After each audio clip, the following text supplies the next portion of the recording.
how to do this. Is it? Oh. Like this? And this just only goes. You have to. Hi. My name is Seiya. I'm an alcoholic.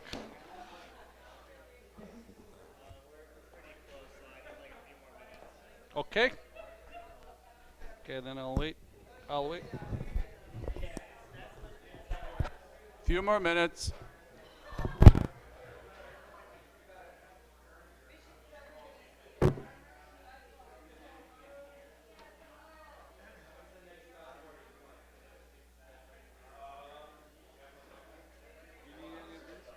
You're good? We can fire up the projector. Is this the projector? I think so. One of them is. It might be the bigger one. I haven't made it that far.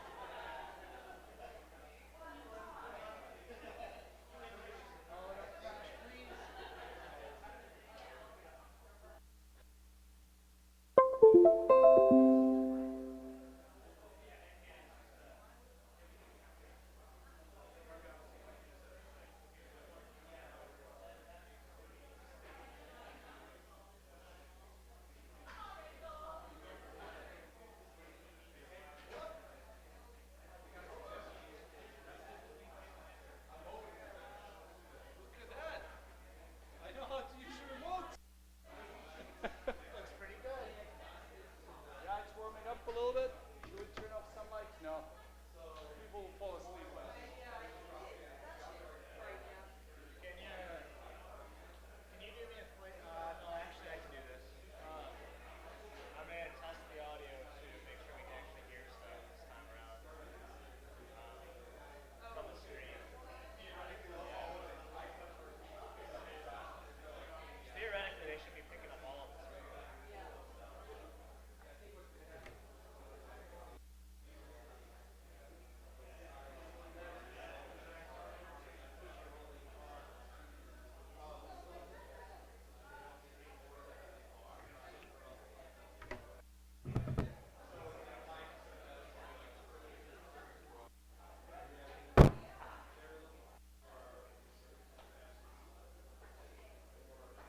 Can you give me one sound check through that mic one more time? Hello. Yeah. I'm trying to hear it on the screen. Hello, hello, hello, hello. Can you hear me? Can you hear me? 1, 2, 3, 1, 2, 3. 4, 5, 6, 4, 5, 6. It'd be about a.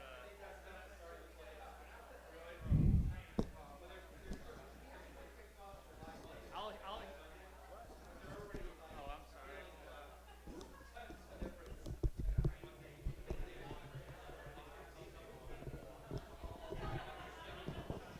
Okay.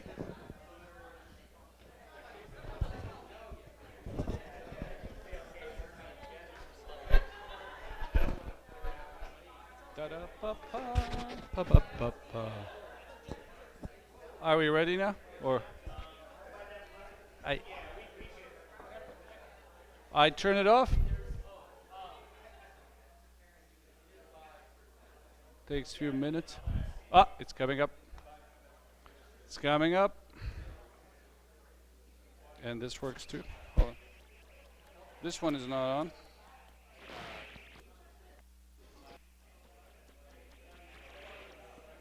Mic 1, if that means anything. No, no, we tested this one. This the pop, pop, pop, pop. There we go.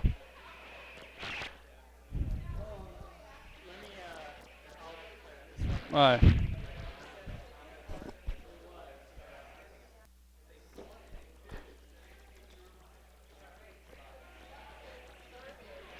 Still mouse. Are we ready?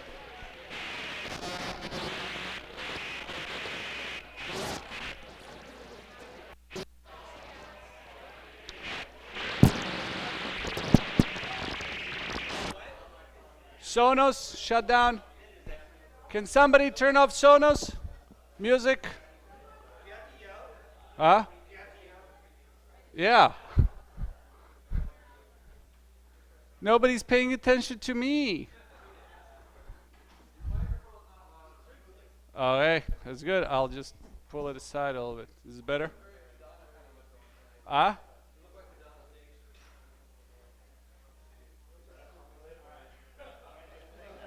Plug it in.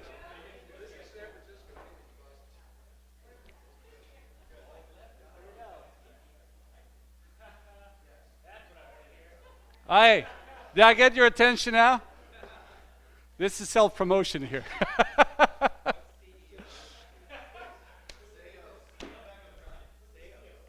Seos. Seos. You know what? I never thought about it this way. I was born for this job, man. I was named for it even before we knew it. Hello, everybody. Welcome. It's been what? 3 months? It's been a while. So for those who are new, and there's a lot of new people here, we used to do these every month. And then we just got bored of it. So we're doing it every 3 months now. And the beer is too expensive too, so we decided to cut. Just kidding. But we found out that as we're going through this, these are critical in my mind still from simply building the cultural perspective and knowing that people that you work with, considering that we're on 3-4 continents by now, I don't even know how many, and that some people who are down in South Bay, we never see. Jays and Ricks of the world, it's important to get everybody into the same space and at least say hi. So welcome. Janet, Malia, thank you. Where's Janet? Janet, thank you. This is great.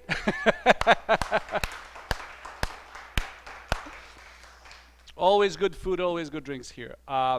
We haven't done cocktails in a while, so maybe next time we should do some summer cocktail. We'll come up with something.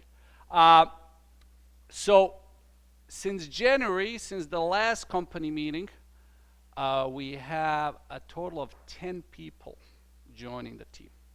So I'm gonna call your names, just come out here. I don't know if we're gonna do the full circle, but at least want people to see you. So, where's the list? Here. Karen, where? Come here, just show your face so everybody knows. Maggie, where are you? Come here, come on. You can stand up here, at least a little bit. Ross, where's Ross? Where's Ross? Oh, he didn't get the memo? All right. He's somewhere. He's in the cloud.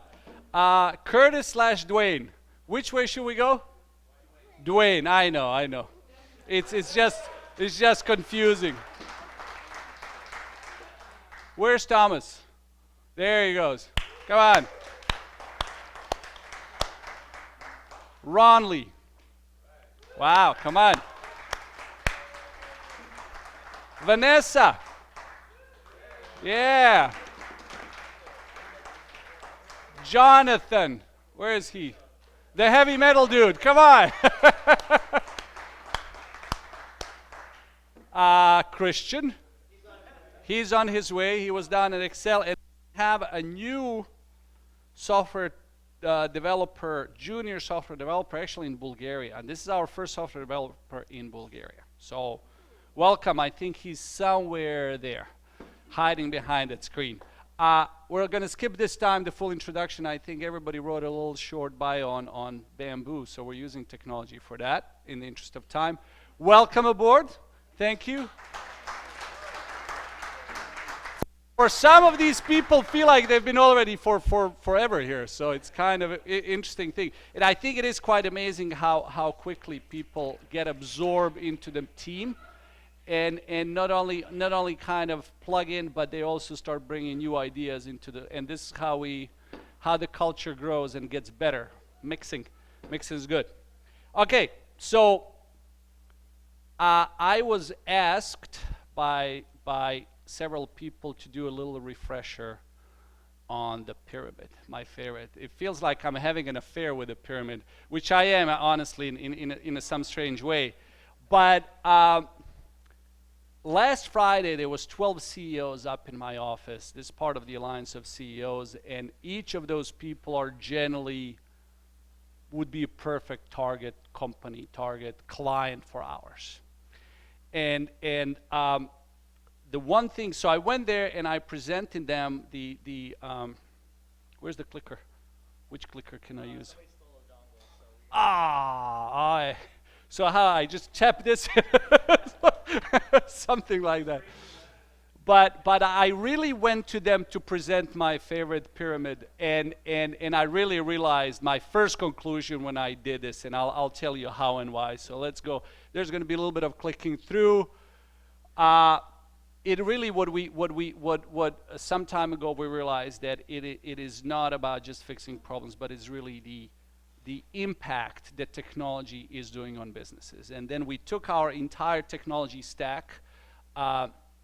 That some people call IT, some people call technology, but we're going to go both ways and really broke it into 5 different layers to really try to better understand how do you translate this impact into some business words. Historically, a lot of companies try to do return on investment and to understand the ROI on this little dongle. I mean, seriously, yes, you spend $20 on this, but what is it gets a little too complicated. There are companies here in Silicon Valley that love to provide Macs to their employees because it's a big deal somehow in Silicon Valley. You're going to spend twice as much on a Mac than on a Windows machine, and what you get in return is happier employees. How do you translate into dollars? So that ROI story, I've been struggling with this for 20-something years being in the IT industry. Everybody's asking, what's my ROI? And nobody can ever come up with the answer because it's not dollars to dollars. It's a lot more than that. So we decided to do something a little bit more intuitive and broke into 5 layers. Of course, the bottom layer, without which you can't run any business, you can't do anything about it. It is at the base of the pyramid. It's infrastructure, but it's simply lights on.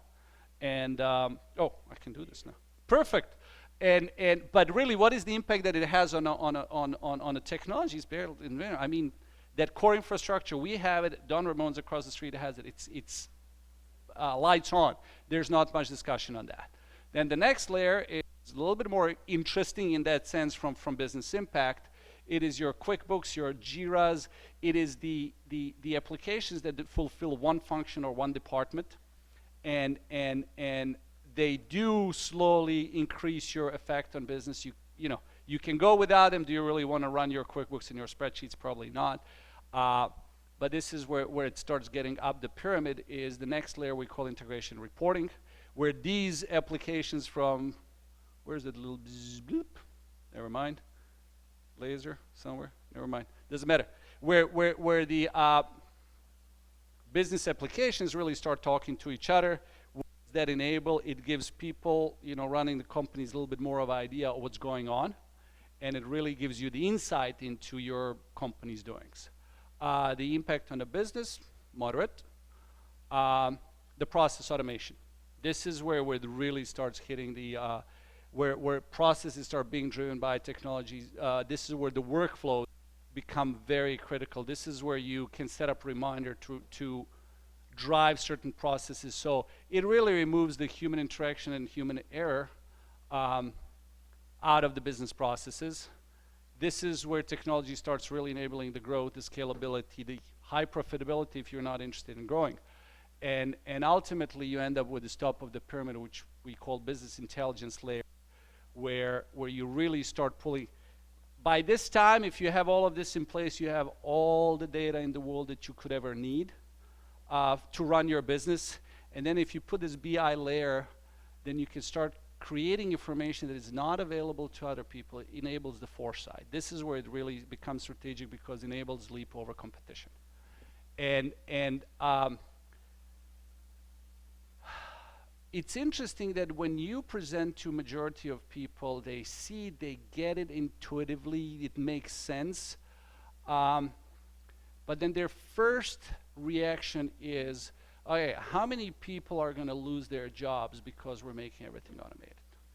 And I was at this sales conference a few weeks ago where Peter Coffey was talking about this problem. And it's interesting that people still see technology as something that will make people less necessary instead of something that makes people more productive. And this is really where This is the hard job about explaining this. Everybody understands it intuitively, but then they can't get over the next thing, that this is not to fire Joe and Tom and Paul or whatever. This is really to make those people a lot more productive. Use their capacity in better fashion. And that is, so what I said initially, when I presented this to those CEOs, why I call them stupid, and they are stupid when it comes to this, because the answer that I got from them, I want you to fix my wireless, and I want you to just make sure that my QuickBooks never goes down. This is all they got. And then Mark Taki from Vendini, he couldn't even answer that. I asked him, so what is the purpose of technology in your organization? He's like, what do you mean? It's very interesting that I presented this pyramid to probably 50 people by now, mostly CFOs and COOs who actually have to deal with these issues of efficiency and productivity or whatever it is, and they intuitively got it, and they're asking, where do I start? When you go to the CEOs, it's just different. So what is technology impact? Generally, I hear people immediately, they hit efficiency, productivity, profitability, quality. I mean, you can come up, but ultimately you can just call it, it really impacts absolutely everything. It impacts me talking to you here. It impacts us because we can beam this back to our friends in Bulgaria and Bosnia. How do you calculate return on investment on it? You can't. And this is really, in a way, the biggest problem. We know how to do this. We can get clients from layer 1 to layer 5. We did it many times. We operate really well on each of those. But the biggest issue, I think, for us, and we are on the forefront of this idea, this concept is nothing new, but it's absolutely new in this world of small and medium-sized businesses that we're operating on. And educating and being able to speak about this in the best possible way and take the really business perspective on this is probably the most important job for us. So from that perspective, at least when I do this, when I go to a CEO, and my question to them is not what the purpose of technology is, not to lead with with a pyramid, but ask them, for example, something like this. And I tested this since last Friday on 2 CEOs, and it was much easier for them to grasp what I was talking about. But it's interesting that nobody in this world of business, until you reach pretty large organization, they don't have a function of a CIO in an organization. They can't afford it. They don't even think about it. So for these people, we are going there. We're going to be your CIO, and everything that falls behind it will just deliver on that vision of that part of the technology strategy. So back to our beautiful little girl. This is what we do for a living. Thank you. That's it for me for today. I'll get back a little bit later.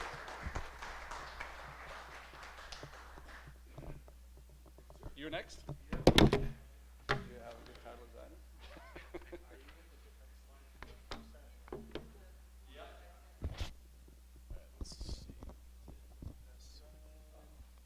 Is that right? That looks good. All right. Ooh. Wait, is that it? That doesn't look right. What's the next slide?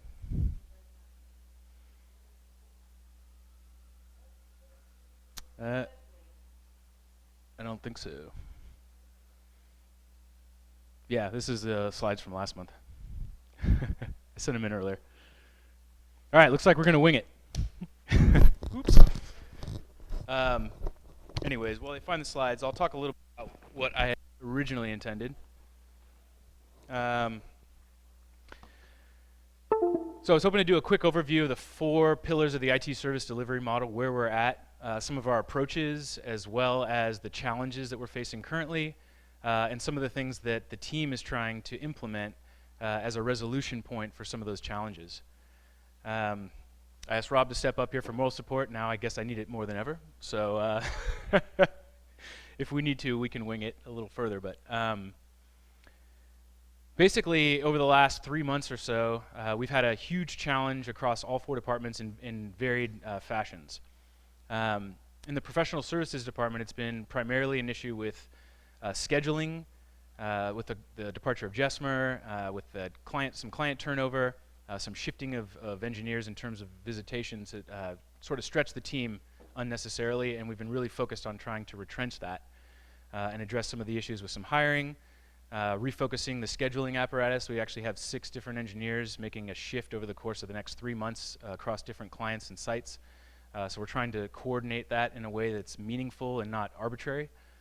On the service desk side, we're interested in trying to get more proactive with ticket resolution, as well as scheduling of tickets into engineer schedules, as opposed to just sort of the chum bucket approach, first come, first serve, or whatever's hot or who's complaining.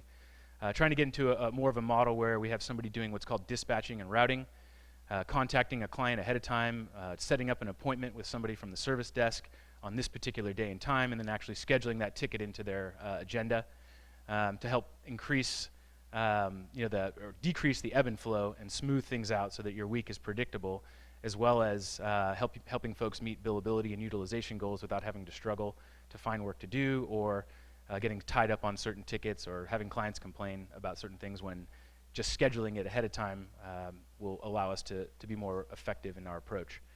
From the Knox side, we're actually very much interested in setting up, going back to the process automation on the pyramid. We're trying to get to a point where we remove engineers from the process of creating tickets via N-Central in ConnectWise.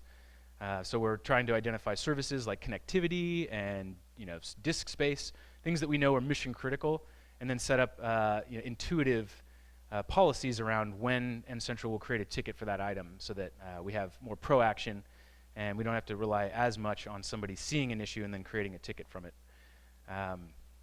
Any luck on those slides? Unless I sent the wrong one, it's possible, but.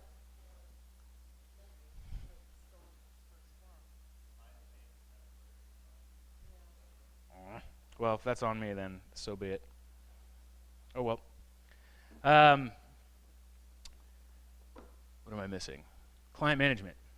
So on the client management side, we've been really focused on contracts, understanding the relationships with our clients, how those relationships are predicated on the contracts we have in play, whether or not those contracts are currently conducive to engineer sanity, client happiness, profitability, and we're trying to find a balance always across the board.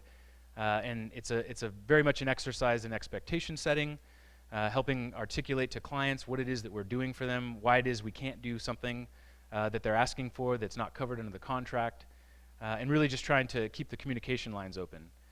There's a concept in business referred to as the 3x3. It's the understanding that you have 3 individuals at 3 different levels in the company connected across the board. C-level to C-level, director to director, engineer to engineer. And it creates sort of a RAID 5 of human fault tolerance, in the sense so that if we lose a connection on one of those relationships, it allows us to use the other 2 to strengthen the communication lines, get somebody back into the account.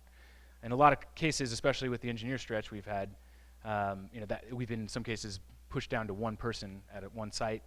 And so we've been really focused on hiring as well as getting the client managers involved. On that front as well, we've identified that a lot of our smaller clients are very engaged in project work. And so most of the time they see less value in a client manager and more value in a project manager to help assist with those activities, because their monthly spend may not be that high, but they're very anxious and interested in spending money on developing their operational maturity. So that's why we've decided to, we fleshed out the project management office. Thomas is on board taking on these accounts. And we're already seeing some significant results. T&M work will be up this month. We've got potentially 3 different ad hoc clients that we're doing project work for right now, which is something that hasn't happened this year and didn't happen very much last quarter. So in that vein, we're actually pretty excited about that. I'm not sure if I'm going to be able to remember all the challenges and solutions that we were proposing, but that's essentially the gist of it. So I think that's it for me. Would you maybe expand a little bit without the visual, but still maybe expand on the score you've introduced? Oh, sure. Yeah, so one of the things that the service delivery has been really interested in trying to figure out is how are we doing with our clients. It's not very helpful to sit in a car without an odometer, without being able to see how much gas is in the tank. So the reporting that we're trying to develop right now, we're working with software development Very excited about the potential products coming out of the meetings that we're having for reporting. But to put together a mock-up where we were able to finally understand what it is that our clients are representing for us in terms of contract value. So we use something that's called burn rate. It's basically the hourly rate that clients end up paying us for our services. It's just a simple equation of hours and dollars.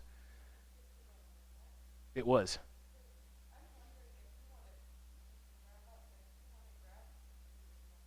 Sure. Okay. Yeah, I mean, well, if there's time.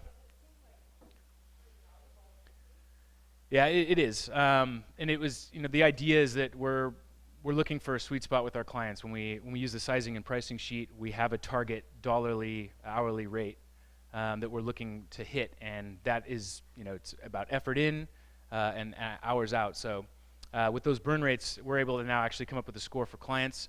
We're able to look at that at a monthly and a quarterly and hopefully at some point an annual basis, so we can understand what the story is that's being told by these contracts. Why was our burn rate 125 this month, 175 the next month, 200 the month after that? Those are things that we can start to look at, and client managers are now finally armed with the information that they need to go and address the issues. Is this a contract problem? Is this a point of contact problem? Are they asking more of the engineers than they should be? And we're finally getting to the bottom of things and being able to have rational, relevant conversations with the clients to help explain what it is that we need them to work with us on to be successful.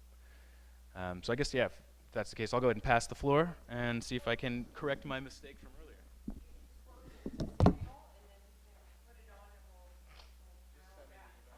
Yeah. So are we going to skip me and go to Susan, or I can go next?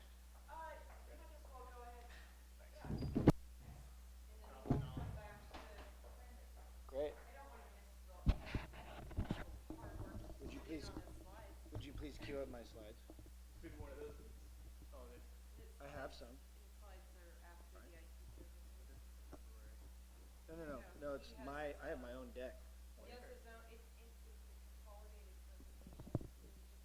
You're asking too many questions. How does this work?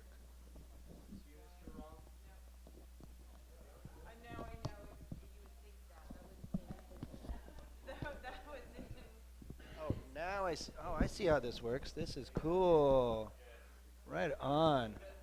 While you figure this out, I'm fixing the screen because it's right. Okay, good. Please do. No. Woo! All right. I think we're going to end the meeting early tonight. We just blew through a bunch of slides. So quickly, service desk updates, right? There's my landing slide. We went through a bunch of introductions earlier, but I did want to just kind of point out that since January, the service desk has doubled in size for the most part. Christian, Jonathan, and Ron. Christian was quickly absconded and taken out to professional services, so we see him once a week maybe. But we do have some new resources and folks to fight the day-to-day battles with, and make up a team that's more than just Charles and myself and James. Like, hey, guys, let's go have a meeting. And it's just us in the meeting. There's actually a full conference room now and, lots of revelry. So just to move on then, I think, the bigger the team, the more we can structure some sort of the roles and responsibilities. But as it is right now, we have Jonathan, who does the bulk of our after hours coverage. For those of you who don't know, we cover the service desk, or essentially answer the phones in the United States from 7 a.m. till 9 p.m. Monday through Thursday. And then weekends, we are available to answer the phone from 8 a.m. till midnight, which is really when that engineer goes to bed, right? So generally we don't get a lot of calls on the weekend, but it does happen. We ask the engineer who is on call that weekend to basically be available and check in on service desk tickets and active issues, and have the phones forwarded to their mobile up until they go to bed, which, anytime 9, 10, 11, midnight, 2 p.m., whatever, 2 a.m. Anyway, so Jonathan doesn't do all of that, but certainly during the week, John's been very helpful with that, particularly that 6 to 9 period, which otherwise would shift on a weekly or daily basis between somebody else. So it's nice to have someone with some flexibility and to be able to take that on as their primary role. In addition to that, we've got James, Charles, and Sergey. I will mention here that Sergey actually is going to be leaving us. He was just coming up on his 90-day, and what he told me this week was the employer, 2 companies or 2 job opportunities before really liked him. They tried to create a position for him. It didn't work out financially. He left. He went and did some contracting, I think, at Apple. He came here, kind of starting to find his way with us. We were certainly very pleased with him. But then that former employer came back and said, we've got a role for you. I think it's a perfect fit. It falls in line with what Sergey really wants to do. So I don't begrudge him at all. I think it's a great opportunity for him. And we will miss him because it's now James and Charles again. No. No, there's things that are in the works here that, but Jonathan is a big help. James, Charles, and then myself, and then, of course, I don't really do anything. Then we have the new hire as well, Ron, who's been here for just over, I think, a month or so, maybe 2 months. He's been fabulous. He's taking escalations from the service desk, and I think most of you who have had any interaction with him can vouch for what I'm about to say, and that is super strong, jumps in with both feet, and has just taken on more than I think we would have expected of someone this soon. He's supporting the knock. He's doing onboarding of new clients. Speak of the devil, here's Christian.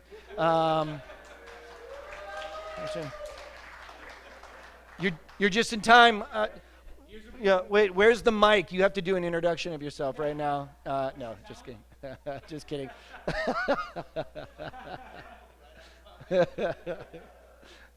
You're good, Christian. Get settled. Grab some food. Don't mind me. I'll just be talking.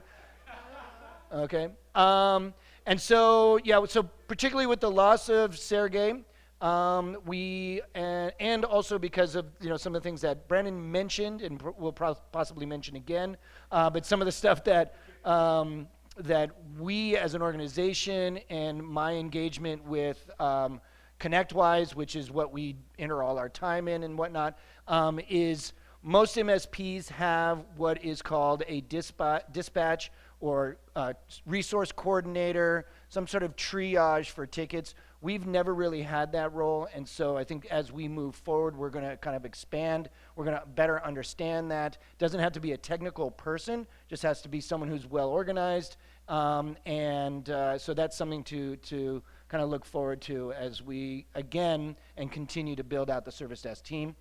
Okay, that's it for that slide. Here we go. The biggest thing that we've kind of started to work on, so you have to understand that since January, we've been doing a bunch of onboarding, right? We're onboarding employees, right? Getting them up to speed and so on. And so one of the things that I think everyone who ever needed the service desk for anything in the last 2 to 3 months or maybe even since November, it's sort of the old story of the cobbler's shoes, right? So he'll make great shoes for his customers, but then for his own people and his own feet, his shoes may not be that well tailored or whatever. They will be cobbled, exactly. So what I wanted to do is just kind of point out that in the last 3 months, the service desk has had the following sort of ratings. And one of the things that we've emphasized now that we're past this onboarding period is to really re-emphasize, if you will, the quality of work. We have the resources now on the service desk. We can really, I think, begin to focus on not just doing things, but doing things with the highest level of quality. And we have ways of measuring that. And one of those is this service level agreement, right? So a ticket comes, I don't have to explain all of this, but I can really. A ticket comes in, you have an hour to respond to it, you have another 3 hours to actually do something with that ticket once it's been assigned to a resource, and then you have 12 hours to actually resolve the issue for that client. So if you look at by month, February, March, and April, we have roughly or generally around 850 or so, 830 or so tickets. April was slow, I believe, because of spring break. A lot of the different schools and districts have spring break. So out of 4 weeks that we have, 3 of them, any district can be off for a week, and I think parents take those vacations, which means people who submit tickets to us are not there, which is, whatever. In any case, we're not doing that great, honestly. We have some stuff to work on, particularly in once the ticket has been assigned to an engineer, what does that engineer do with it, and how does that engineer effectively deal with the ticket in such a way that it meets an SLA, responds to the client, provides that quality of service that we're looking for, and then moves to closing the ticket. The other thing that I won't really get into is working with Anna on some even more enhanced sort of quality assurance check-ins and review, where she'll actually engage with people who have entered tickets and kind of get their feedback. So we're going to take a bunch of this information, we're going to pay a lot of attention to the SLA, and in general, with the team that we have and as it grows, we're going to focus a lot more on the quality of our service in our own little portion of the world. So that's it, I think. There you go.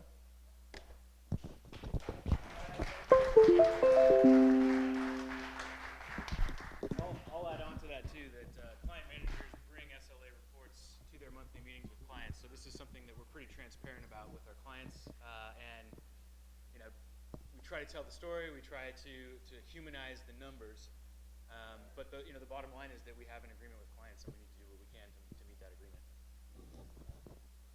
Yeah. So I'll just breeze through this real quickly. There we go. So this is something I couldn't remember off the top of my head, but I wanted to talk very briefly about our approaches. So just from a philosophical standpoint, what are these 4 departments involved in on the IT services side? For client management, our approach is to maintain healthy and consistent contact with clients, manage hours and contracts, and drive the annual cycle of OML improvement. OML is operational maturity levels. It's the pyramid. Professional services, we're really focused on translating all client operations into Echo tool sets. That means documentation. It's horrid. We're going to fix it. We're making sure that when we onboard new clients, it's done right the first time, and there's a process in place to make it happen consistently.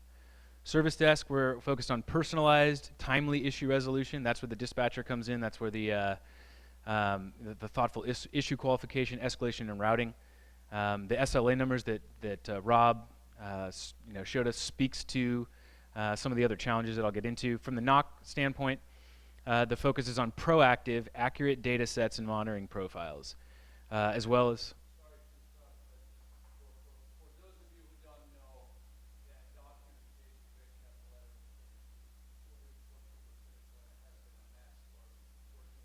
Yes.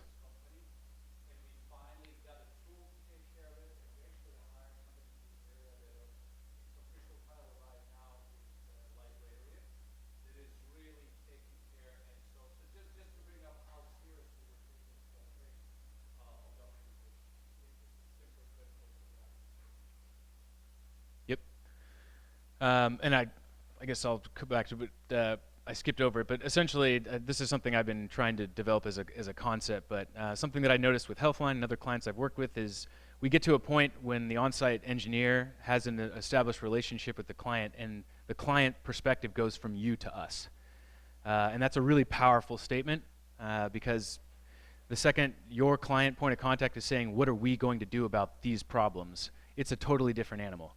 And that I think is the crux of a lot of our successful end-user support specialist and sysadmin engagements, but we want to have that happen on the professional services level.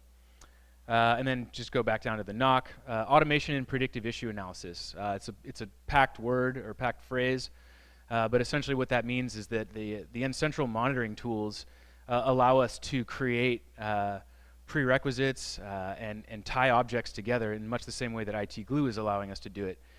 So we can actually have the system take a look at the whole of what's wrong and actually make a decision based on the devices or the things that are involved.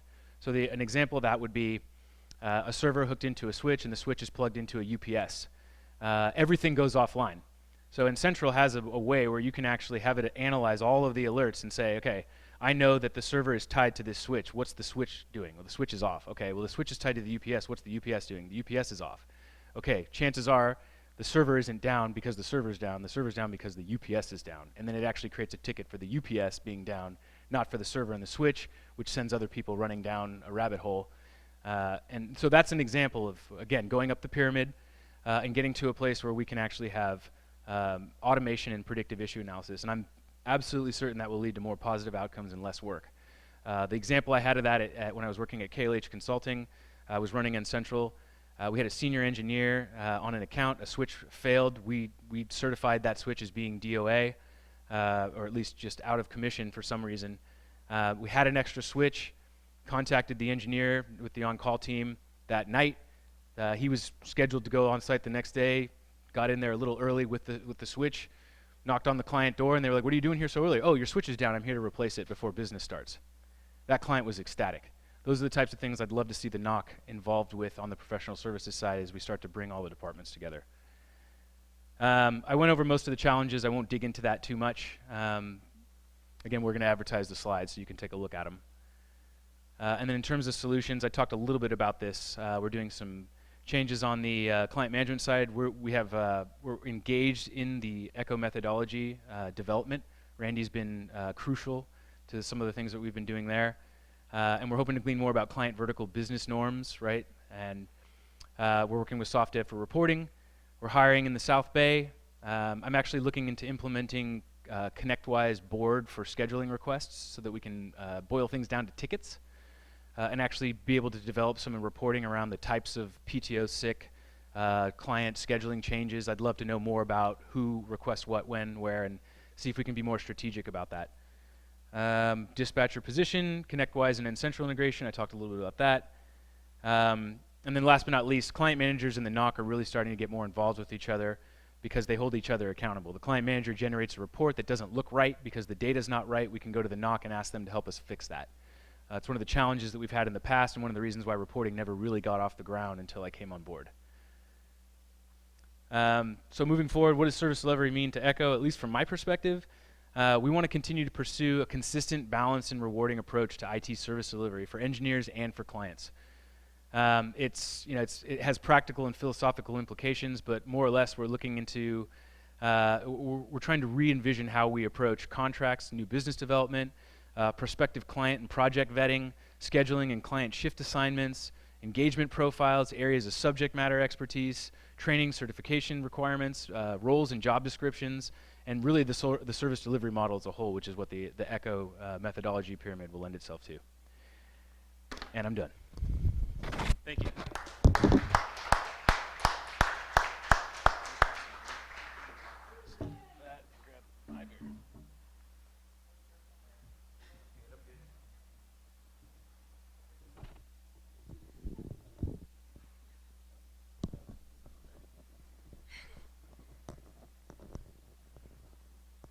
Click. There's a lot of remotes here. Hello. So for SoftDev, we can start with our dashboard as we usually do. Just for some highlights here, generally our total number of billable hours has been staying fairly constant.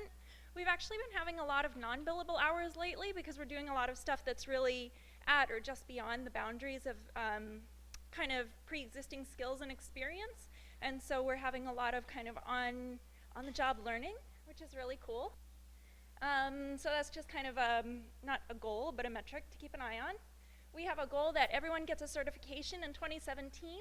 No one in January. We had one person each in February and March, and then we had 5 in April so far.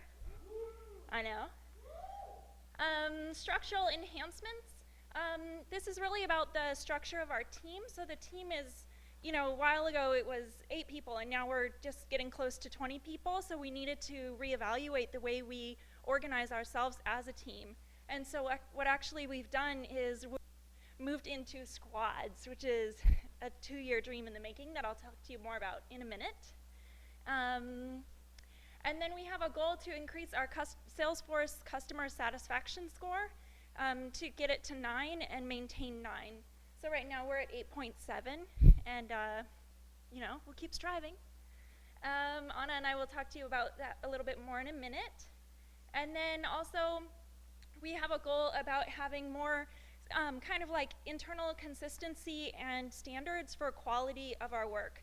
So that's about the way that we structure our code, about like having similar syntax across people, building things in similar ways, and also leveraging best practices. So this is another kind of 2-year dream in the making that we're making baby steps towards, but I wouldn't say that we're quite in yellow land yet. The squads will actually help with it, and that's all we're going to say right now. And then peer review. This is something that we've been wanting to have for a long time, and actually we're in the yellow now, which is exciting, and the squads will support that as well. And that's just generally, pairing more senior, more experienced people with more junior people and having oversight and quality assurance of the work that we're doing, both for the client, right, for the outcome of what we're building, but also to make sure that we're continuing to grow and develop our own people and have that internal learning feedback loop along the way. Questions? Comments? Cheers of excitement. We've got green. So then just a little bit more about the squads. You can see here each row is a client or project that we have, and then each column is a person. And so we've divided into 3 squads. Each squad has a scrum master, a technical lead, and then a collection of developers and solutions advisors. Each squad also has people in Bosnia, India, and/or Bulgaria, as well as the US. And so what this gives is you can see each squad has a portfolio of customers, right? So that even if I don't generally work on Vitamin Angels, people that I frequently work with are on Vitamin Angels, and they know me and what I have experience with, and vice versa. And so if a new task comes up and that team doesn't have experience with it, they know I do, it's much easier to pull me on because we're so familiar with each other, right? So there's some links, there's tons of stuff on the wiki, of course, but this is to keep us better aligned with Agile Scrum. Everyone knows each other. It also makes this total familiarity. So you can say to a squad mate, remember what we did for Coaching Core? Do that for Coach Art. Inside joke. But so it just makes people able to communicate more it makes people able to communicate more with shorthand and referencing what's been done before and things like that. It also kind of, as you're more familiar with your teammate, you can kind of be a little bit more real with each other, which should be helpful as well. There's tons of articles about how this works wonderfully at Spotify. So we are allowing for flexibility. People can work, like some clients are across squads for a couple of, various reasons and stuff like that. We're not going to be too rigid. And then we're doing a gradual shift. So kind of people are being transitioned on and off as makes sense for clients rather than going like, immediately your full project team is changing. We're going to implement a rotation schedule for the teammates. And the idea here is that part of what's cool about being a consultant is that you see such a wide variety of customers and of technologies in use, and you also get to work with so many different teammates and learn from so many people.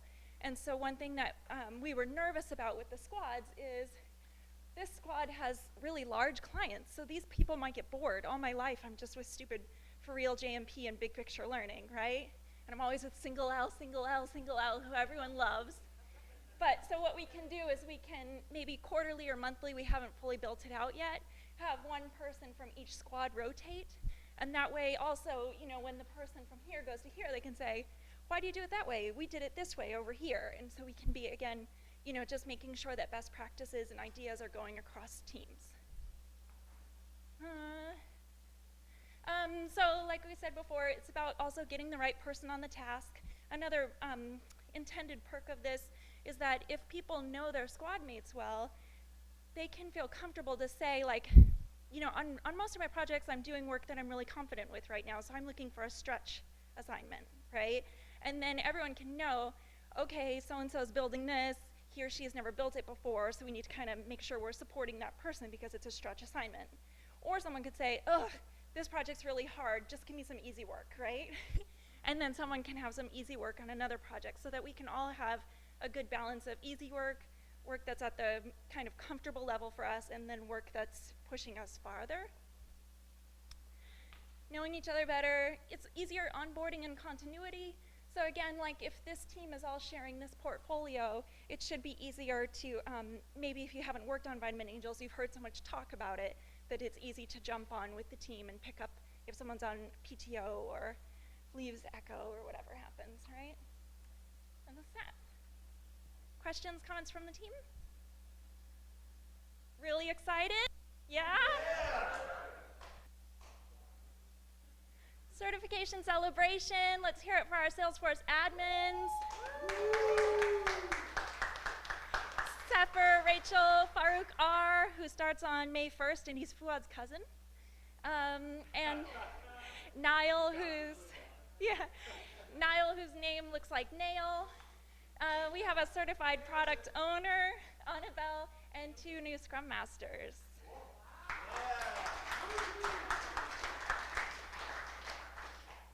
And then a couple spotlights. So a lot of people here know the ARC. They have a really shady, freaking terrible version of Salesforce right now that's, horrible, horrible, horrible. And it's such a shame, actually, because Salesforce donated 200 licenses to the ARC, and they're not using more than 50 of them because their system's such a POS.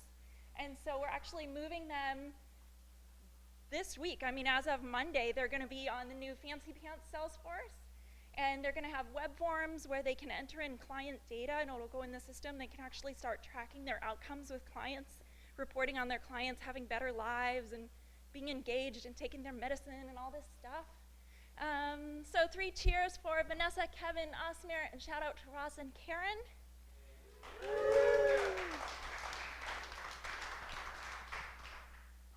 That's the ARC. Joyful Heart. This is, if you're a Law & Order SVU fan, Mariska Hargitay, this is her foundation, and they're all about advocacy for clearing the rape kit backlog, helping survivors of rape and incest and things like that. So really powerful work. We're doing a full, ridiculous overhaul of their full back end. Their tracking of people, tracking of gifts, their general ledger, their mass email and marketing, pretty much all the data this place has. It's like Ice-T's phone number and stuff. They have four websites that all are going to route data to Salesforce for the donations, newsletter signups, advocacies, and more. So they also have those things where you can they tell you, in your state, they're going to pass this law that makes it hard to prosecute people who do terrible things.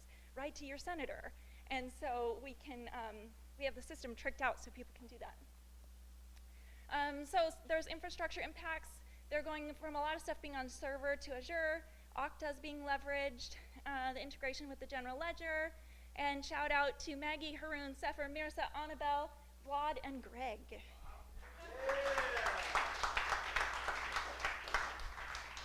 And then Pacific Center for Human Growth. They're, thank you, LGBTQ Support Center. And so we're implementing Salesforce to replace Access and Excel spreadsheets. Boo, bad way to run a business. And then they're going to be able to track client outcomes as well. And then they also do Medi-Cal billing and stuff like that, which everyone knows is super complicated. And so the system is going to help them totally streamline the process for all of that invoicing and reporting. One other thing that's not listed here, they have a lot of technical debt because at their organization they have one individual that knows how to work Access and how all those stupid spreadsheets are hooked together and stuff. Whereas with Salesforce, it's going to be much more intuitive, more people can use the system, yada yada. Shout out to Vanessa, Jake, H, and Rachel.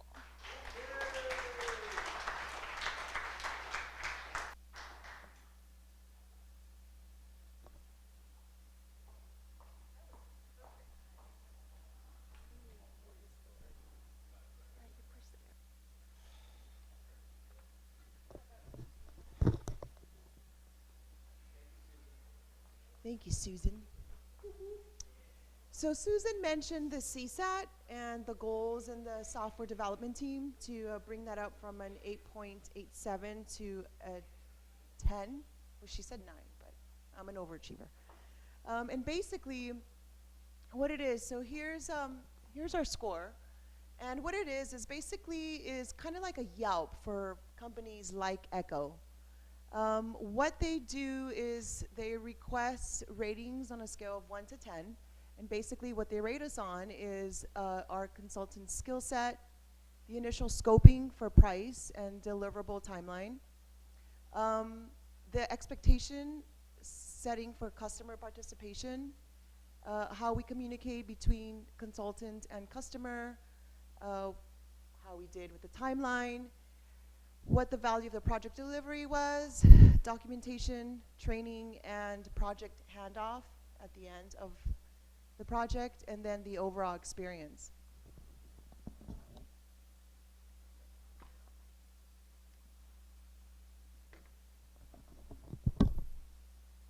So how does it impact us?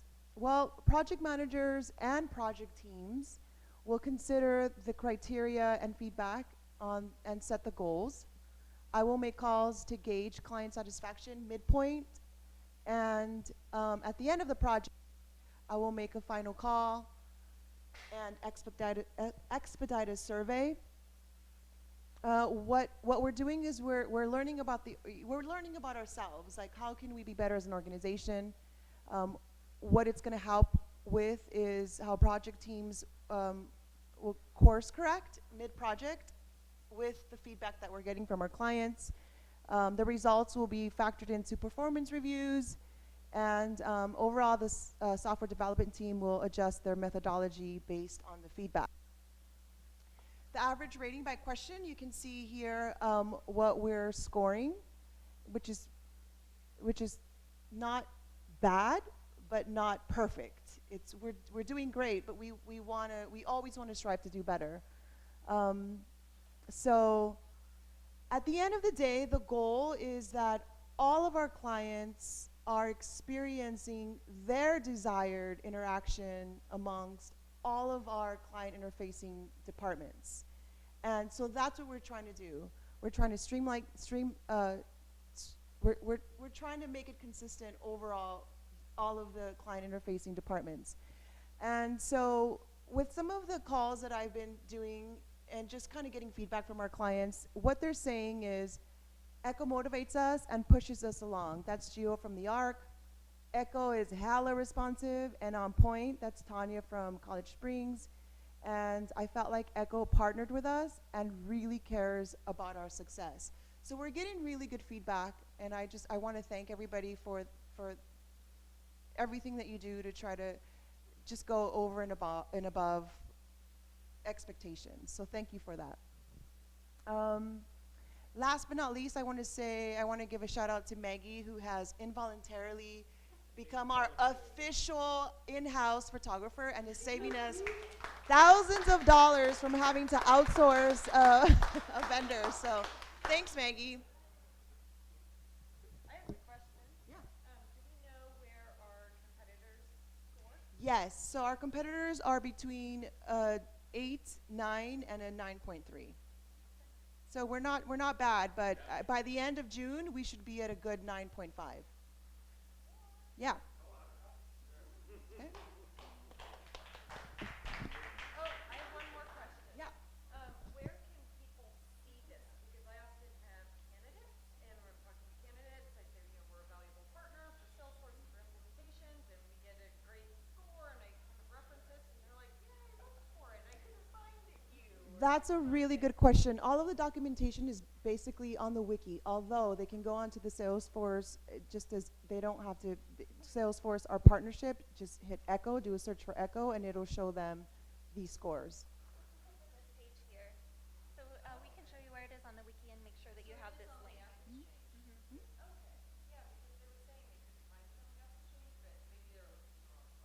Well, and then Salesforce is publishing. Yeah, That's wrong. it's right. So we have like 20-something certifications, but they only put 3 of them on here because they only look for fancy certain ones. We have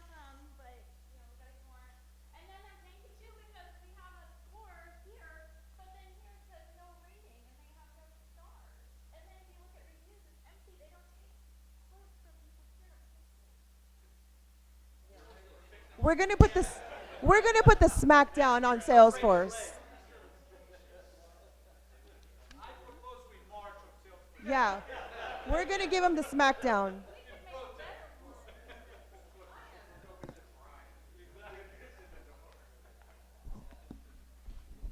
Oh, go ahead. It's a minefield over here. Thanks, you guys. Does this thing work? I guess it does. All right. What's new in People Ops? This is People Ops.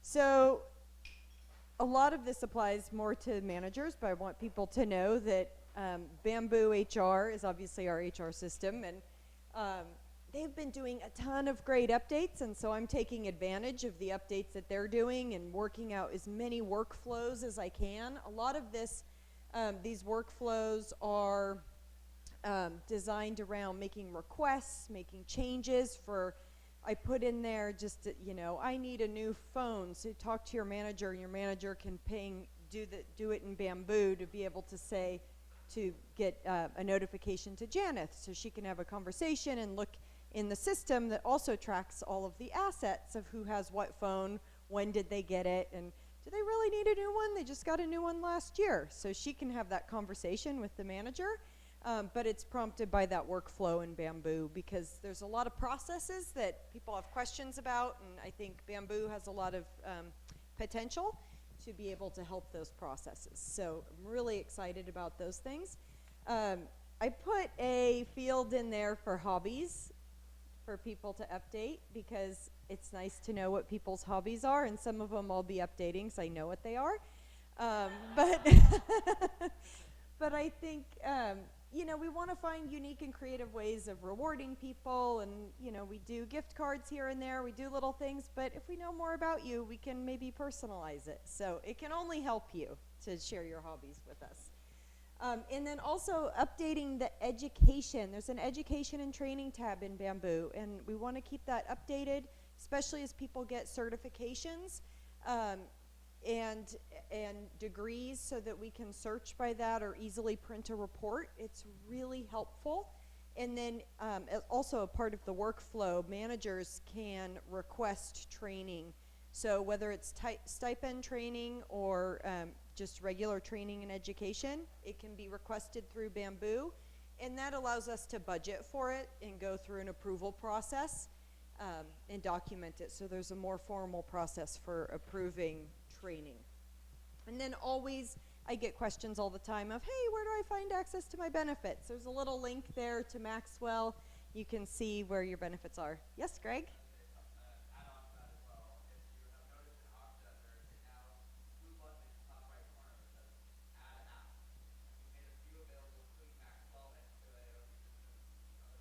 Yeah.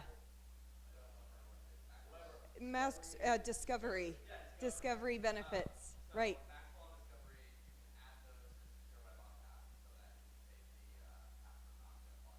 Yeah, and the Discovery one is for anyone participating in the flexible spending accounts for transportation or medical. So that's a really helpful one to have access to, because that used to be one that people go, I don't know where to go. I don't know my username. So that is very helpful. We love, what? It does work on Uber. Discovery for Uber, for Uber Pool, only for carpooling. Yeah. But it does work. It does work. So training and education, managers that can request this through Bamboo. You have a $1,000 stipend every year, so remember that. You use it. We encourage you. We rolled out Udemy, and we have about 10 people. I think we're at 12 people now on there. We have 71% of users have started one plus course. Initially, there was a ton of momentum, and then it kind of dies down, and I'm told that this is normal. But what we had, I specifically wanted people to sign up with Udemy who wanted to be real active users and would set the example, so that when I go to SEO saying, can we get the rest of the company licenses and seats, I can say, here's how it's so useful, and people are using it. But if they're not, I'm not going to do that. But we do still have some seats, so if you are interested and want to get on there for online education, it's great. But I am also appreciating feedback too. So we've had some heavy users, but you know, Ross in passing gave me some great feedback on the Salesforce training. Some of it wasn't super up to date and for what he was looking for.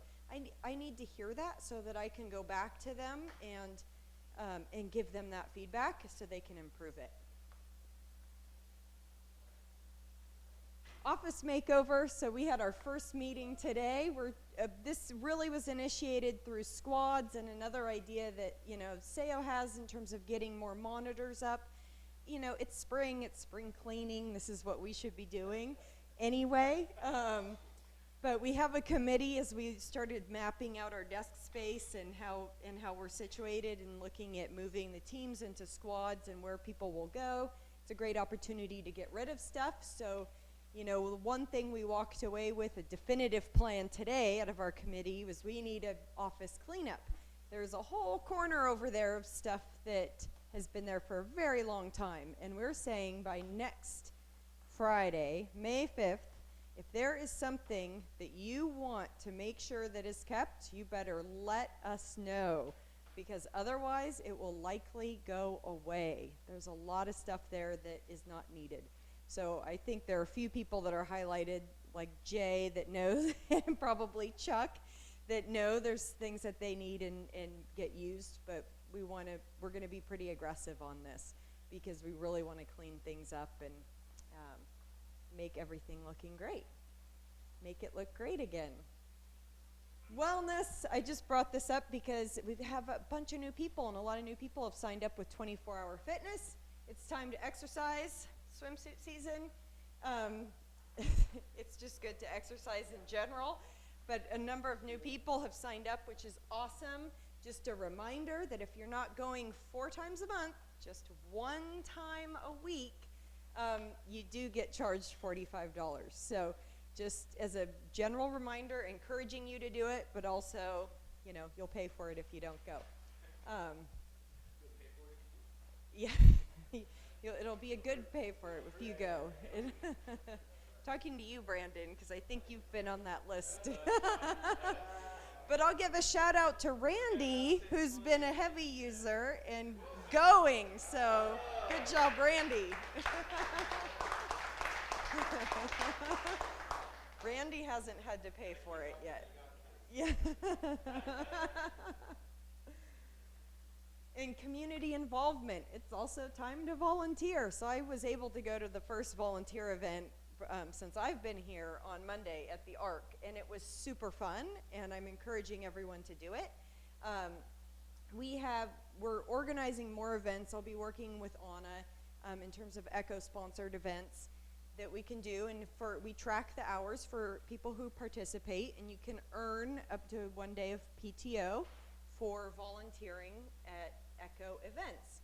And I'd say that this was a super fun event. They do this every Monday, so it's friends like me. I think maybe even Wednesdays too, but I know for sure on Mondays. What was that? Dance hall on Wednesday. That sounds fun. I learned some new tricks in playing Uno on Monday, which I was pretty excited about. There's new rules, right? It's amazing. But it was great, and I encourage people to do it. We will have more events like that. It was a lot of fun. And it's important for us, for Echo and our company and our culture. All right, that's it for me. Any questions for me? Samuel? It does for this purpose of the PTO.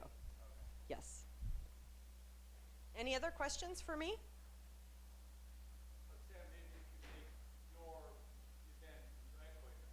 Yeah. Bring more people in and then Yep. Yeah, and that's what I mean. Anyone can organize an event. So if you said, hey, this is something I do, and more people want to come along, then that's an Echo event. Yeah. So I would definitely encourage people to do it. Anyone can set it up, and me and Anna and Janeth will help in any logistics that are needed for people who want to participate. Yeah. Dog shelters are awesome. That's my problem. That's my problem.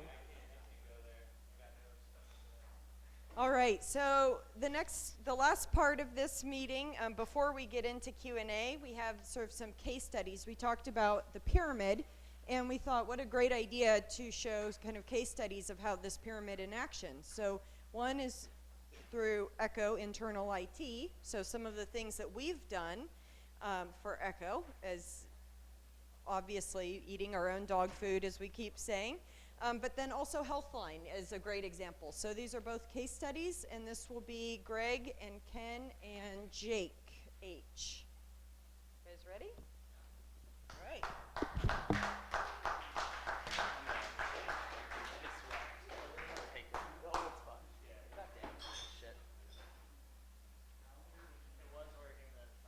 Dude, might as well come over here. I wanted a better microphone than this thing. Whatever. What is up? Where should I start? Alright, so what's new in internal IT? As a lot of you know, we've been making a lot of changes around here, partially because we had to. A lot of our systems were not doing so great or not working so well for us. But also, we wanted to eat our own dog food, as Malia said. So a lot's been happening, and here's kind of an update on that, as well as how it fits into the pyramid. So, Okta is your friend. Okta's amazing. It's the one-stop shop for all of your Echo tools that you ever log into. Where's your Okta t-shirt? I only have an IT Glue t-shirt, sorry. They wouldn't give me one at RSA. They were out. I know, cheap assholes. So, Okta's your one-stop shop for everything. It maintains a single identity across all of your Echo services. So, if you want to log into, not HipChat, this is a bad example, Atlassian, IT Glue, Zoom, Google Apps, Bamboo, Office 365, Lucidchart, like, you can do all of that through Okta, 1Password. It's amazing.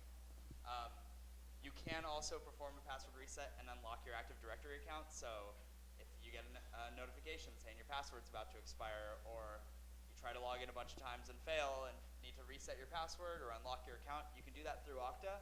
But you need to set up, you can have Okta Verify for two-factor authentication, but you can't reset your password using Okta Verify two-factor. So you need to set up SMS and then a secondary email that's not your Echo email address.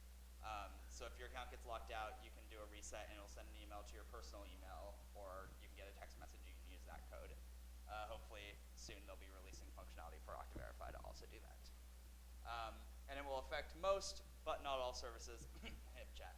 That's the other one. Yeah, So the important thing to understand is that the reason we set up a service like Okta is to make it possible for all the services we consume to refer to Okta when somebody asks to sign in. So for the vast majority of the things we do, Office 365, Google G Suite, these services have been told that if somebody tries to sign in with a user that's an Echo user, to ask Okta if it's okay or not. That's the way it works for the vast majority of the things we consume, which is what makes Okta a lot easier to use for this than anything else. There are notable exceptions, but they're relatively few and far between, with a couple of the most notable exception being HipChat. But by and large, signing into Okta means you're signed into the rest of the things we do. You may want to talk about that. Oh, yeah, talk about this. All right, so Office 365, right? So we've spent our last hour internally of maintaining Exchange or SharePoint. This is because we've migrated both of them to Office 365. It's been a losing proposition to have self-hosted Exchange or SharePoint for quite some time. We are no longer the exception to the rule that we host these things ourselves. Basically, what it means is that these two services are going to be reliable. They're going to work correctly from this point forwards. The biggest changes that affect us all here are going to be with respect to SharePoint. SharePoint has become the single best place to keep your documents. You may have heard of OneDrive. OneDrive is basically shorthand for a synchronized copy of your personal SharePoint document library. We are recommending that everyone keep their files in SharePoint. Use OneDrive if need be to keep them synchronized to your local machine. And when you have a need to share something with someone inside or outside of the organization, try looking at SharePoint, press the button that says Get a Link, and you can opt to share it with users inside the organization, with users outside the organization if you have to, and then you can you can specify just anonymous sharing by link. Obviously, that's the least secure of the options. So we really do recommend you take a look at SharePoint and start moving your files to it. It makes them available anywhere you go. The other benefit to having Office 365 subscriptions is that you have the ability to keep current versions of all the Office software up to date on up to 5 machines, including your personal ones. It's kind of a great thing to have. It renders a lot of the things that we'd previously been using Google G Suite to do, specifically Google Drive, as being redundant or clunky. So please take a look at it. That's what we got.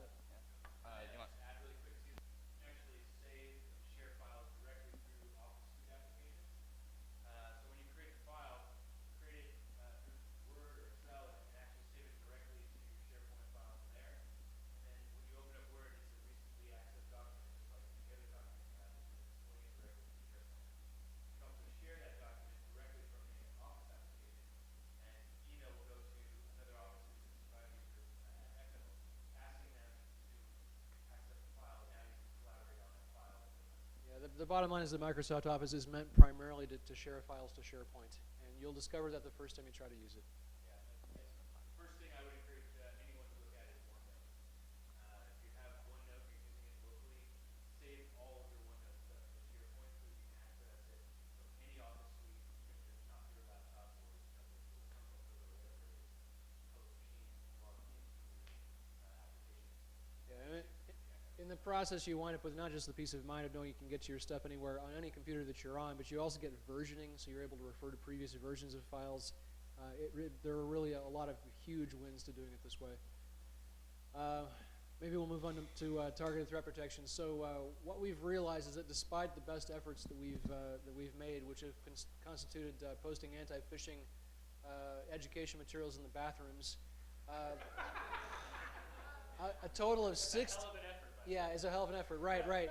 A total of, a lazy. What we know is that externally, we know that probably at least 25% of people are going to respond to phishing emails by typing in usernames and passwords. When we bothered to actually do a little research and ask the question, from which user might people most likely respond to a phishing email, we score a success rate of 65%. Over 65% of the people at Echo actually entered credentials in response to a phishing campaign that we sent out from this guy here, because they might be curious as to what kind of a new laptop they might score. Bottom line is that everybody. It's only because we have a shitty laptop, Rob. Right. The bottom line is it doesn't matter what level you operate in an organization. I mean, yeah, there are people on the security operations team that did this, right? It's embarrassing. But the bottom line is that if we don't take this really seriously, and by seriously I mean that the internet has become a much more dangerous place than any of us. I mean, we're all old enough here to have been on the internet for a while. The internet in the last few months has become a much more dangerous place to operate. You need to assume that your clients are getting phishing emails and that people are responding with credentials. For that reason, we are recommending that all of our clients start taking more drastic and we think more appropriate measures to stop this. That means that the notion that emails with attachments should arrive immediately, sorry, it's not going to happen. We are starting to institute a sandboxing policy that says that you're going to see an email with an attachment replaced by a link that you must follow to retrieve the attachment, which you are not going to be able to retrieve until the sandbox has actually seen that if it's detonated, it doesn't do anything it shouldn't. So Is this for all incoming it's for emails from outside? all incoming emails are going to do this. And for Internal emails Right, are not right. going to manifest that it's not. No, internal emails don't, but all external ones are going to. Every objection that I've heard raised to this particular rule is countered by the recent experience of the ARC across the street, where someone forked over a stupendous amount of personally identifiable information due to a phishing email that got through. It's got to be done. We are going to start doing it. Can I interrupt because I completely forgot to add this to my presentation? I had it, but I didn't make it. If you guys, some of you are aware, this is sort of phishing and sort of not. It's just the new world that we live in. There's been a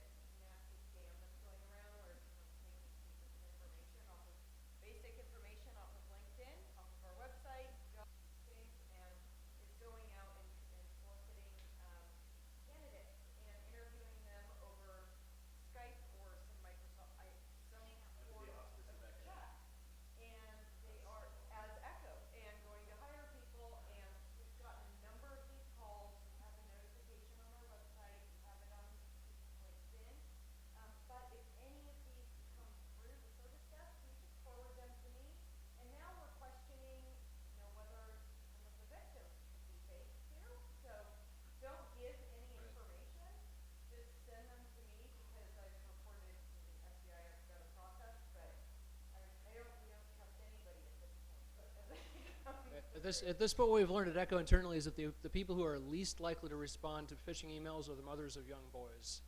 Janeth, Anna, thank you both very much.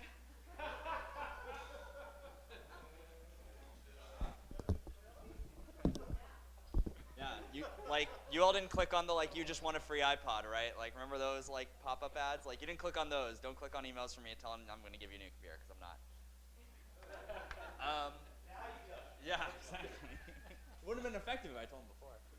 So Atlassian products. We just migrated Jira, which was exciting and stressful and sort of awful, but we did it anyways. Haroon had to sort of reinvent the way Jira talks to ConnectWise, so thank you, Haroon. Thank you. But we now no longer have to maintain one Atlassian service, and Confluence, the wiki, we're coming for you next. Hopefully the week of May 15th while Haroon is in Bosnia with Vlad. They'll get to sit down side by side and work on migrating the wiki, which will be amazing because things like search will work. It won't crash once a month. All these great things that our current software does. Ad mentioned, yeah, everything will work. It'll be great, and then we don't have to maintain that anymore. So that's very exciting. IT Glue, documentation. Brandon mentioned documentation is super important. I was shouting IT Glue from the back. We've begun migrating more and more clients from Secret Server and the wiki over to IT Glue. This has been a great help by Bogomil over in Bulgaria. He and Stoyan have been working on this a lot. It's awesome. You can see engagement on who's contributing the most to IT Glue, and Bogomil has overtaken me, and I'm still coping with that, but it's awesome. Yeah, exactly. So yeah, it's slightly worn. So SoftDev is also SoftDev's getting involved too. I did a training with them last week, and I'm doing another one tomorrow. So please attend if you haven't already. And IT Glue is still a growing tool. We can sort of customize how things are documented. We can create custom documentation templates in there. So obviously, since I did a lot of the work to get IT Glue built up, I built it from an IT perspective. So please provide both Vanessa and I feedback so that we know how it could be more helpful for the software team, and we can start building out more templates. How is SoftDev getting involved with that? So in terms of just we can create flexible assets for ERDs, entity relationship diagrams, and link those Lucid charts into IT Glue, and then just have that all in a centralized location. Especially as we move up the pyramid, we could link a database to a server that's synced from Enable and all that magic. But also, since it is replacing Secret Server, things like business apps such as Salesforce, Tableau, Twilio, whatever else, MailChimp, all that, we can start adding those as business apps to IT Glue, and we'll be storing the passwords there instead of Secret Server. And we'll be making announcements as that happens. I think the software transition will be very easy just because each client has 4 or 5 secrets, so it'll be nice and simple. And yeah. Is there a way of knowing which clients you migrated already? Tracking? So we don't have an official list of it, and we probably should, honestly. The process that Stoyan and Bogomil have been doing for this is as we start migrating the client from Secret Server to IT Glue, we set it to read only for the IT services and development. And we'll reach out to once that's done, or when it begins, we reach out to that client team and then the knock and service desk saying, hey, we're working on migrating this over, and then, hey, it's been migrated. You still have access to it in Secret Server. Do a QA check, make sure everything that you expect to be in IT Glue is there, and then another notification, a few weeks or so saying, all right, now we're turning off your access to it in Secret Server. We're not deleting any data. Just as a non-Secret Server administrator, you won't be able to see it anymore. But I think that raises a good point. We should probably have a list, and is that an IT Glue or the wiki? I don't know. You move those clients into a migrated subfolder. Yeah, we could do that too. Greg, Stoyan also told me that the last thing they do is migration. Yeah, So it's after the migration. exactly. Yeah. If you log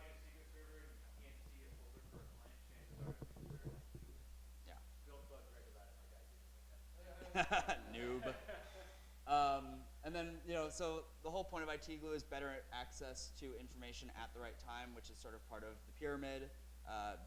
Having more operational efficiency here at Echo because we can get answers to the information across essentially 3 different systems: ConnectWise, Enable, and IT Glue. We can look in one place and get all that information at once without having to switch between systems. And again, that's integration of systems. And driving standardization gives us better documentation insight, which is, I think, exactly plagiarized from Jake's page on the wiki about the pyramid. And then, and Central Report Manager, the effect of us migrating off of Exchange and Jira has allowed us to dedicate more resources to other important tools now that we couldn't before. So now Report Manager can actually provide functional reports and allow our client managers to provide information to our clients, which allow them to make business decisions. And pyramid. So speaking of that, Jake. All right. So there's a pyramid. No, actually, so probably we're like, why am I sitting here with IT people? Are you lost? Like, generally, but the concept is, what we deliver is not IT and software. It is a product that is cohesive and put together in some way. And I think we found over the last few months that some of these projects are overlapping, and we can actually not only do better, but generate more business and come up with better stories in terms of how we're going to present ourselves to customers, current and future, and possibly past. Who knows? But and you know, the way Sam describes the pyramid, the way I see the pyramid, the way that Brandon and Anna and everybody else that's been working on this crazy project in terms of kind of like boil it down to something we can utilize and use. We'll all have sort of different opinions, but I think, which is I think is a good thing, right? Because it is all about perspective. It is a CEO perspective. It is an IT perspective. It is whatever it happens to be. We need to be able to responsive and adapt to it. So like, here's my adaptation. I can't talk louder. Let's pretend it's not on. All right, we'll just do it the normal way. Keep talking. IT, man, do your job. All right. AV, not IT. Sorry. Oh shit, it's like. Where's that on the pyramid? It's a lower level. He's not covered under contract? No. So we've talked to this whole like what is the value proposition for like weeks? Well, it was like 6 weeks and 1 week of drinking, I think. But nonetheless, it turned out to be that like what we realized is these layers are actually all very interconnected, and to get from one layer to the next in terms of your business strategy requires satisfying prerequisites for the layers before. And if you don't get there, then you can't move on. And we also realized that not every organization in the world wants to head towards layer 4 or 5. Or some people are just happy with 3, you know, or segments of your business go one direction and move somewhere else. So how do we build a story or something like that where we can deliver, you know, a product mix that actually satisfy a lot more customers? And that was kind of what we were thinking about. Probably let the slides. Let's go on. So moving on from the IT, this is IT conversation. I don't want to take it over and talk about random crazy stuff like I usually do. If we're to sort of like put together the things that we've done over the last few months from the IT perspective and start putting into the pyramid from a traditional point of view, you know, we have like general infrastructure things, the things a good organization. So there's basics, and then we're trying to move beyond the level, so which means we're hitting the top level of each layer. And the top level of each layer is sort of like the things we're talking about, like single sign-on. We're talking about remote monitoring. We're talking about automatic correction or adjustments and notifications, things like that. So that's layer 1. We're done. Move on. Business applications, right? You know, we had old SharePoint on servers and things like that. The very traditional approach. And then we're starting to move for more cloud applications. We're trying to move in our effort away from managing those applications, but also at the same time using things we've done in layer 1, like single sign-on or whatever, to sort of manage our identity management or manage our interconnection to the systems, which then sort of provides the prerequisite to move to the next layer, which is hey, let's make all these systems actually talk and work together. Imagine that. That'd be awesome. We talk about this to our customers all the time. In fact, we probably do it for our customers all the time. And we look at ourselves, and we're like, you know, like, sorry, dude, you know what I'm saying, man. Yeah, our HipChat password is different than everything else. But what's going on with that? That's like lowest level. But some of the things we've done are actually really focused towards layer 3 activities with like integration and things like that. So like Okta is really actually part about an identity management strategy. Like how do we tie people together, systems, et cetera, and how do we then capitalize on that? I know I only have like 3 minutes, so I'm going as fast as I can. No. Oh, did I cut you off? Yeah, like 1 second. Oh, sorry. Yeah. You said speed up. Dude, I know, we're not on the team. Integration. We're trying, dude. We're not integrated right now, sorry. Just got down to one. So with this a soft dev project we're working right now to start pulling analytics, et cetera, from all these systems cross system to provide reports, and something we'll talk about, and that'll kind of bring us to the lowest level of layer 3 from an organizational standpoint. From a product delivery standpoint, for example, in Brandon's branch, you guys are like top layer in terms of delivering your product, right? That part. So it's just a different way of thinking about it. But all right, let's do it. Oh, you filled my beer up, man.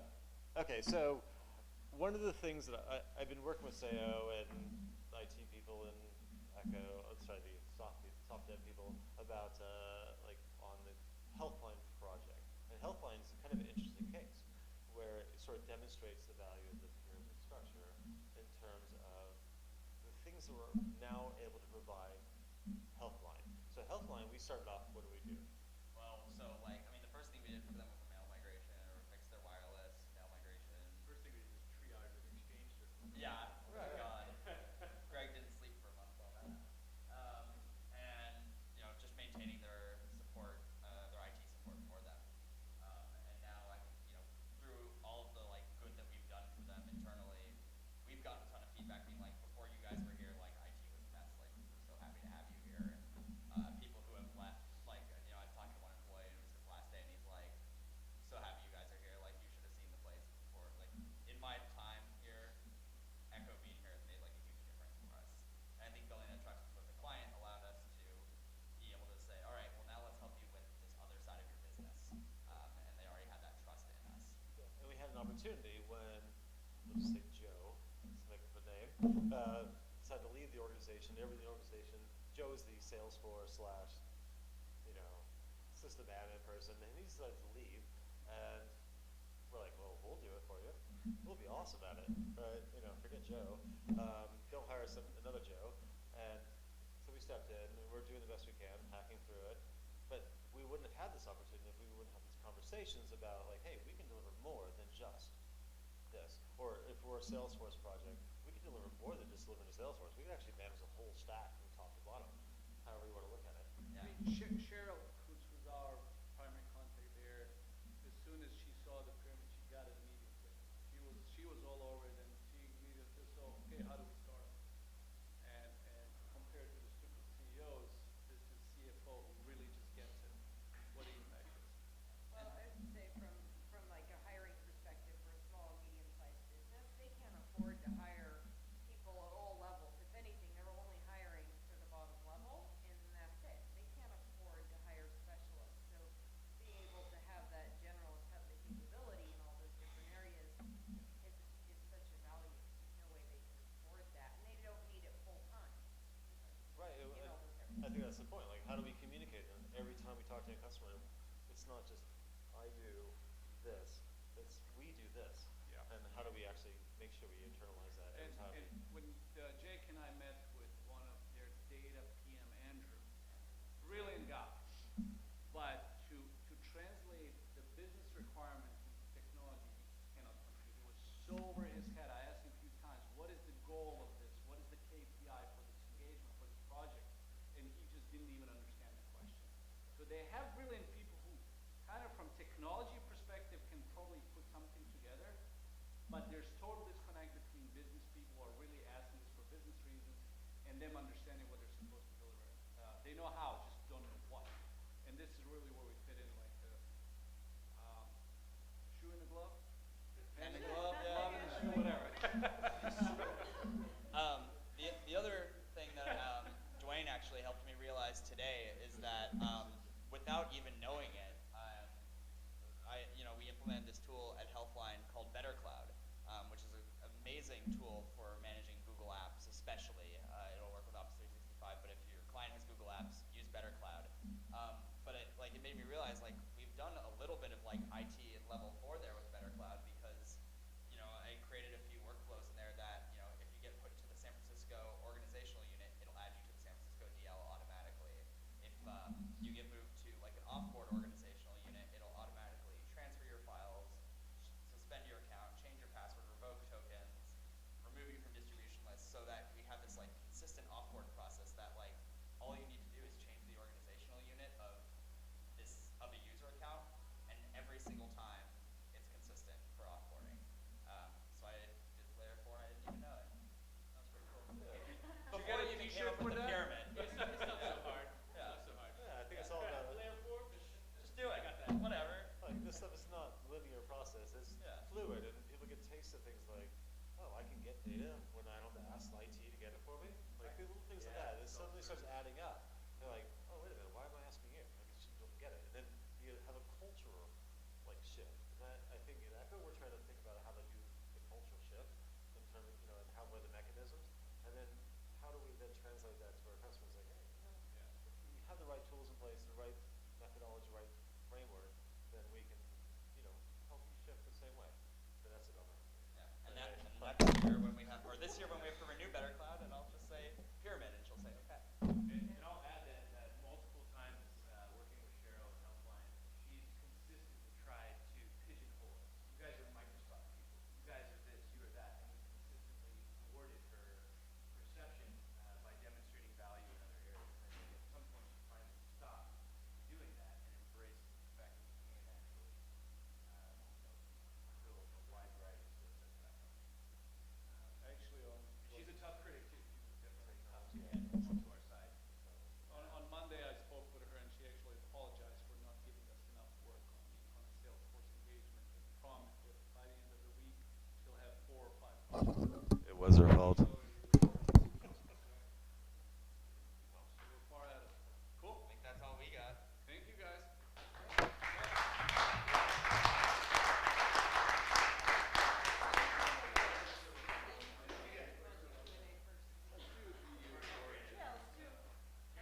I think I'll need Susan and Brendan here with me.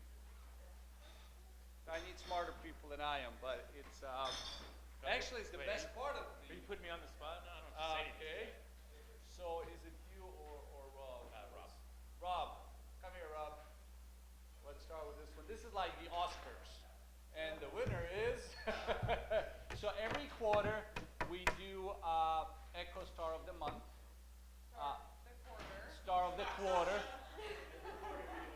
All right, details. But and this month we actually have few more people who we believe, and this was somewhere between the leadership team and the whole team. We get a lot of feedback and think deeply about this, and Well, I'll you- give a little context too. Yeah. To get honorable mentions that there's because the Echo Star is quarterly and there's a lot of process that goes into kind of voting and discussion among who gets that. But there's also a number of people that just kind of keep percolating to the surface in terms of kudos and credit and feedback and distilling all of those things down. I thought, you know what, this time there's been enough of those, and I think we should give so we have 3 honorable runner-up mentions.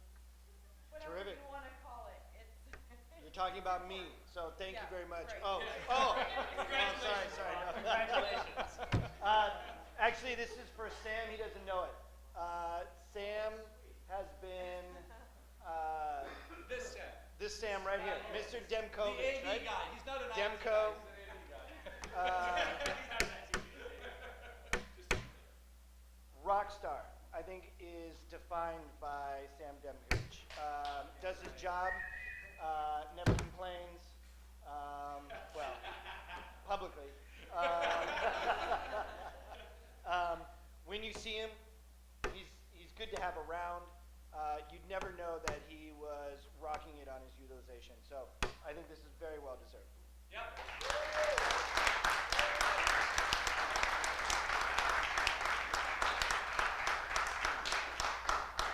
He's funny and he loves puppies. That's true. Think this goes to you? Lorelai, Lorelai, Lorelai, Lorelai, Lorelai, Lorelai. All I hear, can I get Lorelai? Can I have some Lorelai? Can I have some Lorelai? Lorelai's so great. I've been project managing here for 2.5 years, and everyone's like, can I get Lorelai as my project manager? Lorelai's really great. I'm like, can Lorelai train all the new project managers because she's so great at it? So. Good job.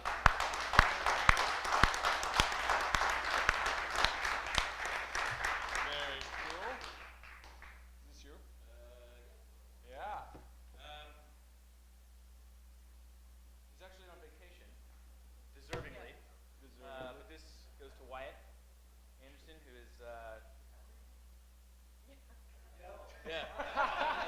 Yeah, you're covering for his shifts, you know what I'm saying? Yeah. That whole, I'm covering, never mind. Wyatt's been one of literally three people that I can think of in what we call the Deep South Bay. Holding down the clients. We've had a lot of turnover. There was a lot of drama around McKinnon, and obviously the Excel is still trying to get a handle on the situation. But they've those individuals, and Wyatt especially, have stepped up when asked, when not asked, and the care, concern that he's showed for his clients. I'm just ecstatic to have him on board. Yep. Great story. And the Echo Star of the quarter goes to. I have a nickname for him, but I'm not going to say it. Come on, Randy. Come here.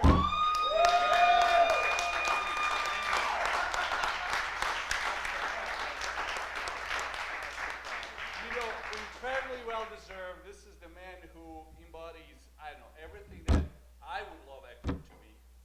Smart and hardworking and nice and pleasure to work with, and I don't know. I mean, everything. So how about this? Susan and I and the rest of the leadership team, we're working on refreshing this vision and values. Here's the man. You're the portrait child of what we want Echo to be. So thank you very much. Not that you're a child, but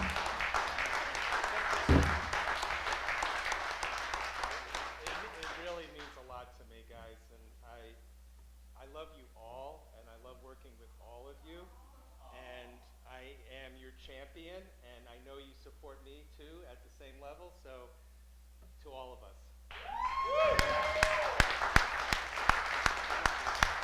and he works out, by the way.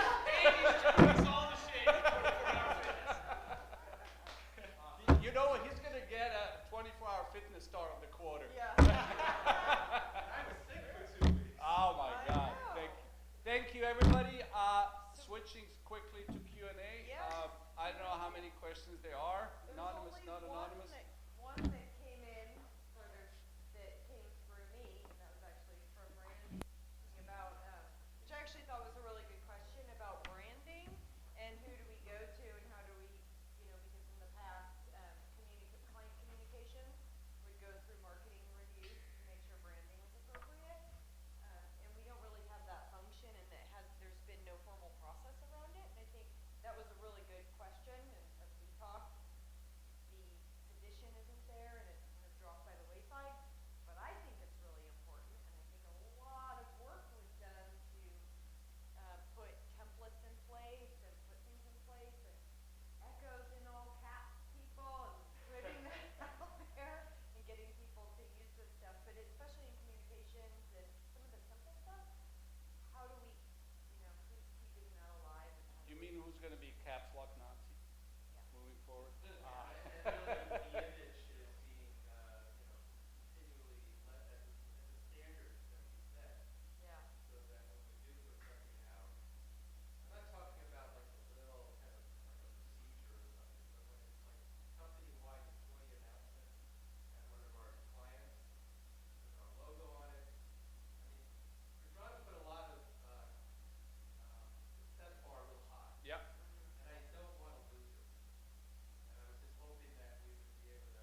she's the person that, she knows all the rules. She will check all the caps lock on Echo, capitalization. So go to her directly. And if she needs to reach out further, she'll do that. And the stuff is on the wiki too. I know it's all there, so maybe getting the links to it and refreshing, we're giving refreshers so that people know where to find stuff. We actually intentionally put the website work on hold in a way until end of May. We're coming up with a few more stuff. We're working on this whole strategic planning and updated vision and mission and values. Not that it's going to change much, but just kind of update the wording a little bit. And after that, we're going to start actively working on updating the website, and it's going to happen pretty quickly. I would say June and July. But it's not going to change until then. Are there any other questions that you come through? Oh, the guy in the corner?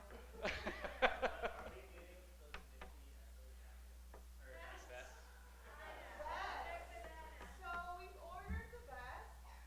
You see here? If I have not actually spoken to each of you directly about your size, then please see these because those have been ordered and are those have been ordered. Pardon me? They will. So basically, they're being shipped from Japan, from Uniqlo, and then they'll be shipped to the vendor that we use, Uniqlo. Yeah. So it's still a little time before they'll be completed, but they have been ordered, and you'll have them at some point. And we're going to have a few different colors, is that right? You will have different colors so that you're not all wearing the same color. You're not, yeah. But Sayo has basically stolen all of the best, so No. yeah. No, it's still one. I just didn't wash it. So yeah, you're right. There's a shirt size in there. Ah. I should change it to best. Well, the shirt size would basically be the same as the best size. So if you're large in the shirt, then you're large in that. Well, I should There's a reactivate field it. I in think I bamboo for actually the best side. But if you don't know, then just hit Sayo up, take that best off, try it on for size, and let me know if that fits. No, I'm not taking it. peel it off. And there are two more, aren't there, on a hanger somewhere there? They were. I thought I saw them somewhere today. I stole this one. Sorry. Just see me and then we'll work it out. I'm not that sorry. I like it.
me why later. There's a good reason why I'm mentioning this. There's a little bit of history.